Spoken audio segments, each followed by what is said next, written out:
আরে ভাই, আরে সামনে দাদা দেয় না এটা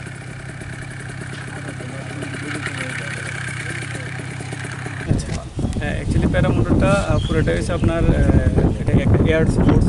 তো ত্রিপুরা ট্যুরিজমের পক্ষ থেকে এটাকে যাতে ট্যুরিস্ট ত্রিপুরাতে আরও ভালো মানে আসে এবং এটাকে এনজয় করতে পারে। অ্যাকচুয়ালি এটার জন্য আপনাকে গোয়া যেতে হয় বা বাইরে কোথাও যেতে হয়, যাতে ত্রিপুরাতে যাতে আরও ট্যুরিস্ট আসে এবং ত্রিপুরার মানুষের যাতে ওইটার এনজয়টা মজাটা নিতে পারে, যাতে ভালো করে ওইটার উপলব্ধি করতে পারে। তো আমরা অনেক সময় ড্রোন থেকে অনেক ভিডিও দেখে থাকি, নিচে খুব সুন্দর দেখা যায়। তো এটা সচক্ষে ওইখান থেকে উপরে উঠে আপনার ওইটা দেখতে পারবে। আর এটা একজন প্যাসেঞ্জার থাকে, একজন একটা ফ্লাইটে একজন উঠতে পারবে, পাইলট থাকবে একজন, আর একজন ক্লায়েন্ট থাকবে যে ওইটার মজা নেবে।